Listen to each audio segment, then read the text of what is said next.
moi c'est Stella, je serai votre professeure de caté pendant les quelques minutes qu'on va passer ensemble. Donc avant de commencer, j'espère que vous allez tous très bien. Aujourd'hui on va parler de la création. Mais avant de commencer, j'aimerais que vous alliez prendre une feuille comme ça, avec un stylo, un crayon, peu importe, pour que vous puissiez participer avec moi au cours. Donc je vous laisse mettre pause et revenir quand vous aurez votre feuille. Donc je vous expliquerai pendant le cours à quoi va servir la feuille. Alors donc on va débuter par une petite question qui est, à votre avis, qui est-ce qui a créé la Terre? Donc bien évidemment c'est Dieu. Je pense que là vous avez tous eu la bonne réponse. Donc il faut savoir que Dieu a toujours été présent. Quand il n'y avait encore rien sur Terre, Dieu était déjà présent. Il a créé la Terre en plusieurs étapes, en plusieurs jours. Ces étapes-là, on va les voir aujourd'hui ensemble. Donc, le premier jour, Dieu créa la lumière. On va prendre notre feuille et on va noter jour 1, lumière. Comme ceci. Donc, je vous laisse mettre pause et noter tranquillement. Donc, la feuille qu'on va prendre, donc vous allez noter jour 1, jour 2, etc. On va faire ça pour toutes les étapes. Je vous expliquerai pendant le cours. Donc, cette feuille va vous servir à avoir une trace écrite du cours. Ça veut dire que vous aurez votre cours chez vous. Je vous laisserai à la fin du cours faire un petit dessin en dessous de chaque étape de ce que représente pour vous l'étape. Donc, par exemple, là, la lumière. Voilà. Alors, donc, Dieu créa le premier jour la lumière. Donc, sur Terre, avant d'avoir la lumière, en fait, il n'y avait que les ténèbres et Dieu a décidé de séparer la lumière et les ténèbres. Donc, pour que ça fasse le jour et la nuit. Donc, Dieu vit que cela était bon. On a le jour, on a la nuit, ce qui fait qu'on a un premier jour. Le deuxième jour, Dieu créa le ciel et les nuages. Donc on prend notre feuille, on note ciel, nuage. Voilà, donc je vais vous faire écrire juste des mots simples. Donc ciel, nuage. Voilà, je vais mettre pause. Et je vous laisse donc faire le dessin après du ciel et des nuages. Voilà, je pense que là vous avez compris à peu près le fonctionnement. Alors, donc le deuxième jour, comme je vous ai dit, Dieu a créé le ciel et les nuages. Donc il a fait une séparation, donc il s'est occupé du haut, donc du ciel, en gros tout ce qui était la partie du haut. Donc, Dieu vit que cela était bon, on a le jour, on a la nuit et maintenant on passe au troisième jour. Donc arrivé au troisième jour, on a la lumière, le ciel et les nuages. Et en plus, on a la terre et la mer. Donc on prend notre feuille et on note jour 3, terre et mer. Donc, le troisième jour, Dieu a voulu que toutes les eaux se réunissent sur la terre, donc pour créer la mer. Donc, ce qui fait une grande partie d'eau. Et on a la terre, donc on a toute la verdure, les arbres fruitiers, etc. Et on avait plein d'espèces d'arbres. Et Dieu vit que cela était bon.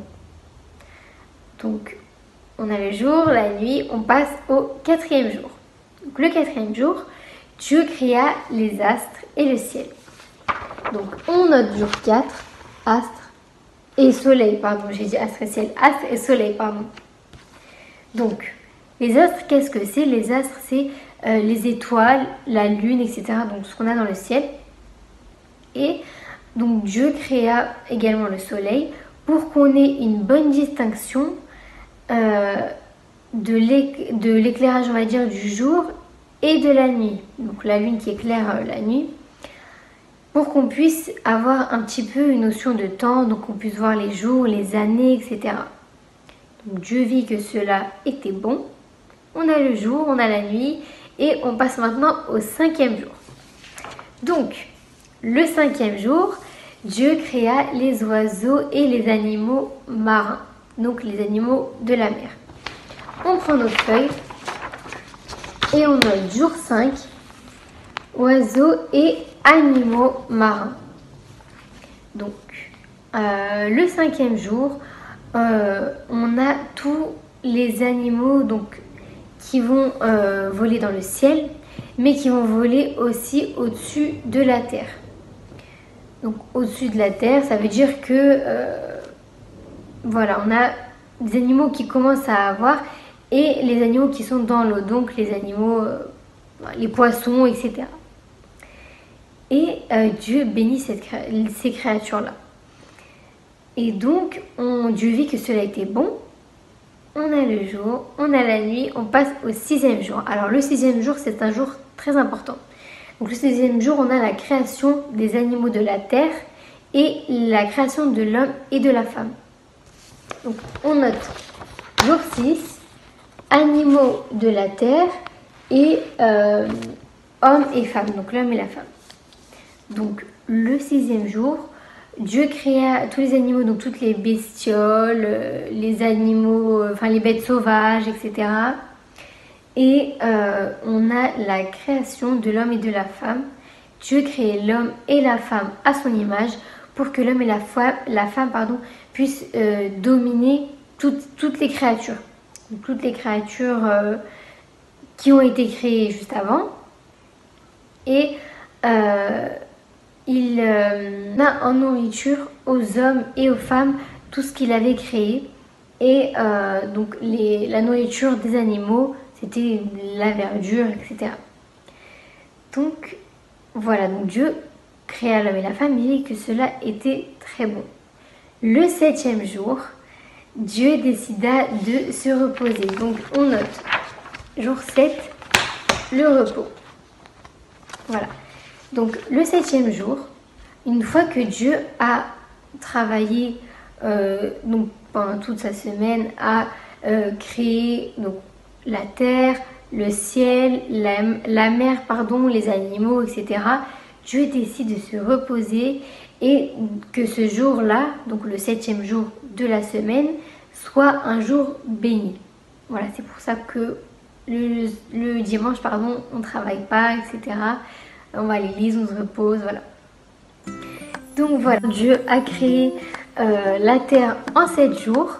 Je vous laisse maintenant faire un petit dessin, comme je vous ai dit, de ce que représente chaque étape. Donc animaux de la terre, de la mer, etc. De chaque étape en dessous. Comme ça, vous avez le cours, vous pourrez l'apprendre, vous pourrez le garder avec vous. Voilà pour le cours sur la création. J'espère qu'il vous aura plu et je vous souhaite une très bonne journée.